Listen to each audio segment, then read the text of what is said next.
परतंत्रता काल में राष्ट्र मंत्र के उद्गाता लेखक डॉक्टर राजकुमार उपाध्याय मणि।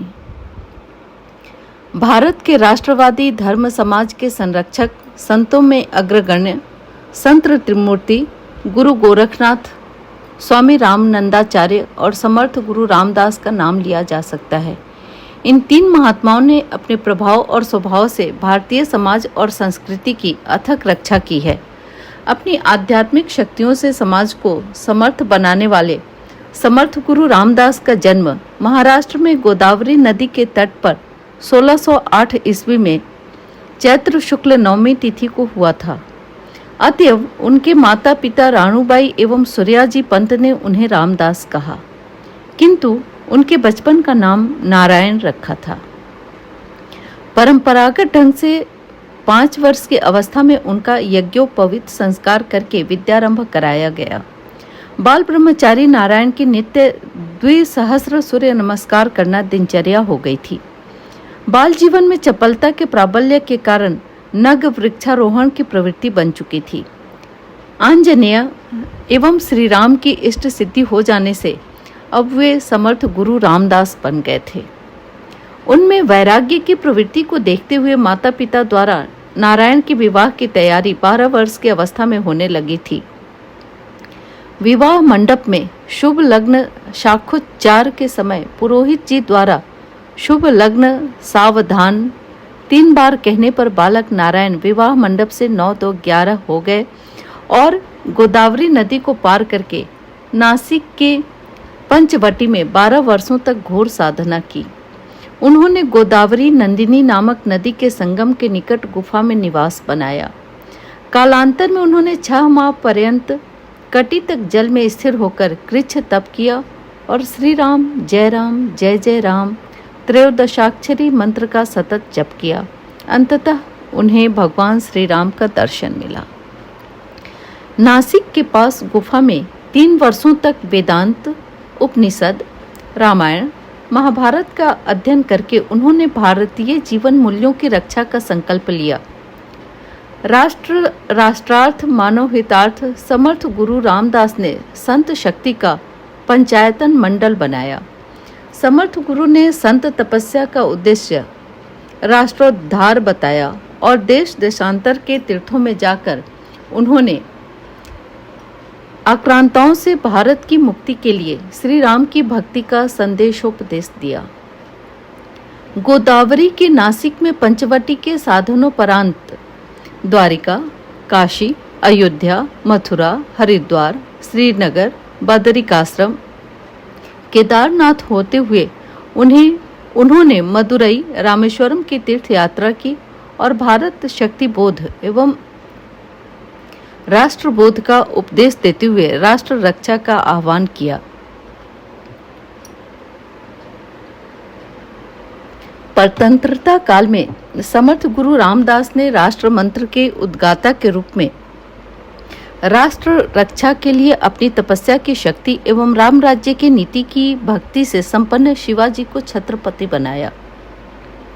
समर्थ गुरु रामदास के प्रति छत्रपति शिवाजी अनन्य भक्ति भावना से ओतप्रोत थे। शिवाजी ने अपना जीवन सर्वस्व अपने गुरु रामदास को समर्पित कर दिया था। पूरे देश में समर्थ गुरु की आध्यात्मिक शक्ति एवं शिवाजी की छात्र शक्ति से मुगल शासक कांपते थे। गुरु की तपस्या तब सफल सिद्ध हो गई जब छत्रपति शिवाजी ने हिंदू पद पादशाही को सुशोभित किया। निराशा की कालिमा में डूबा हुआ संपूर्ण राष्ट्र गौरव की लालिमा से उद्भासित हो उठा। भारतीय समाज में राष्ट्रोत्थान की दिशा से सत्व का बोध होने लगा। छत्रपति शिवाजी ने अपनी युद्ध नीति के पराक्रम से आतताइयों के राज्य विजय के अभियान का रथ अवरुद्ध कर दिया। अब राष्ट्र को वैरागी समर्थ गुरु जैसे संत का सानिध्य मिल गया था और शिवाजी जैसे शिरस्त्राण राष्ट्र नायक का उदय हो गया था। अब हिंदू सनातन धर्म संस्कृति पर अत्याचार की तलवार रुक गई। अब हिंदुस्तान में संत भगवंत का जयगान होने लगा और देश के कोने कोने में मठ मंदिरों का पुनर्निर्माण होने लगा। श्री राम हनुमान के मंदिरों की पुनर्स्थापना के साथ साथ हिंदू वीर युवा की निर्मात्री शक्ति मल्लशाला एवं व्यायामशाला जैसे अखाड़ों का सृजन आरंभ हो गया था। इसके साथ ये सभी स्थल शिवाजी के सिपाहियों की गुप्त चौकियों एवं हिंदुत्व के विचार केंद्र के रूप में प्रतिष्ठित होने लगे थे। भारतवर्ष के तीर्थ क्षेत्र मठ मंदिरों की रक्षा होने लगी थी। देश में हिंदुत्व की चेतना एवं जन जन में राष्ट्रीय भावबोध का जागरण होने लगा था। गुरु रामदास अपनी तपस्या से हिंदू समाज एवं हिंदू राजाओं को समर्थ बनाने लगे। इसलिए संपूर्ण भारतीय समाज और अनेक राजाओं के लिए गुरु रामदास समर्थ सिद्ध हुए।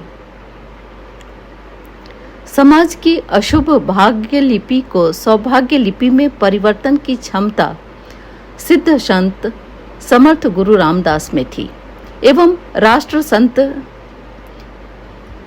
ऐसे राष्ट्र संत समर्थ गुरु रामदास का निर्वाण 1682 ईस्वी में सतारा के निकट सज्जनगढ़ में हुआ। उनकी पावन स्मृति में आज भी यहाँ समाधि स्थल बना हुआ है।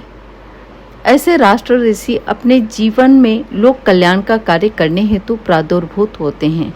समर्थ गुरु रामदास की पंच रचनाएं उनकी साहित्यिक प्रतिभा को द्योतित करती है, जिसमें दासबोध सर्वाधिक प्रसिद्ध है।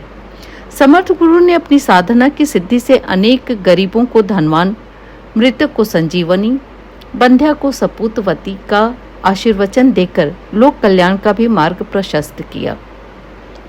उन्होंने भगवान की भक्ति, राष्ट्र रक्षा की संकल्प शक्ति, धर्म के प्रति अनुरक्ति व मातृभूमि के प्रति आसक्ति का नव पुरुषार्थ जागृत किया। समाज में अस्पृश्यता के विरुद्ध शंखनाद करते हुए समर्थ गुरु रामदास ने श्री राम नवमी महोत्सव के अवसर पर चाफल के भोरवारी निवासी अस्पृश्य दंपतियों को मांड नदी में स्नान करने के बाद उनकी पाद पूजा, वस्त्र आदि से अभिवंदना करते हुए भोजन एवं दक्षिणा प्रदान की थी।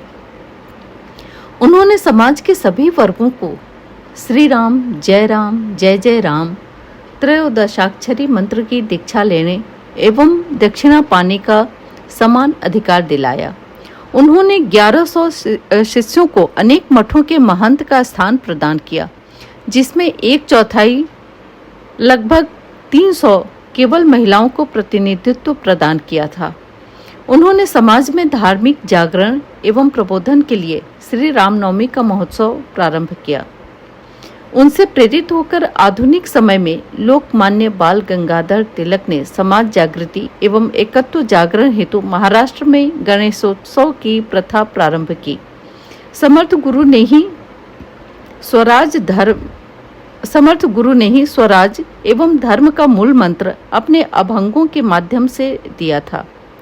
धर्मकारिता मरावे, मरोनी अवध्यांसी मरावे।